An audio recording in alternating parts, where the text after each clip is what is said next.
Hi everyone. අද අපි යනවා හුළුමාල. ඉතින් හුළුමාල සෙන්ට්‍රල් පාක් එකට තමයි අපි යන්නේ. ඔන්න බස් එකක් ආවා. මාලදිවයිනේ බස් එකේ යන එකත් අමුතුම අත්දැකීමක් තමයි. මෙහි ගොඩක් තියෙන්නේ තට්ටු දෙකේ බස්නේ. ඔය තියෙන්නේ මාලි සිටි එකේ ඉඳන් එයාපෝට් අයිලන්ඩ් එකට යන පාලම. මේ තියෙන්නේ එයාපෝට් එක. ඊට පස්සේ අපිට හම්බෙන්නේ හුළුමාල ෆේස් 1 එක. අපි මෙතනින් බැහැලා මොනා හරි කන්න ගන්න තමයි යන්නේ.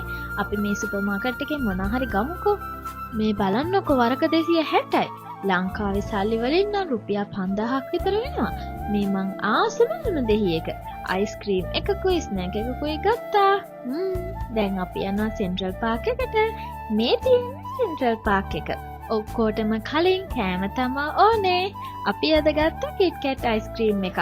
මාරම රසයි මේක. බලන්නකො චූටිබ්බෙක් ඉන්නවා මෙතන. ඉතින් සෙන්ට්‍රල් පාක් එක කියන්නේ හුළුමාලි ඉන්න අය නිදහසේ ඉන්න තැන. මෙතන මාරම ක්ලාම් වයිබ් එකක් තියෙන්නේ. මෙතන එක්සර්සයිස් කරන්න, පොඩි ළමයින්ට සෙල්ලම් කරන්නත් පුළුවන්. ඉතින් සෙන්ට්‍රල් පාක් එකට ඇවිත් තියෙන අය කමෙන්ට් එකක් දාගෙන යන්න. ඒ වගේම අපේ පේජ් එක ෆලෝ කරලා වීඩියෝ එක හොඳ නම් ලයික් එකකුත් දාගෙන යන්න. එහෙනම් අදට ගිහින් එන්නම්. See you in the next video. Bye.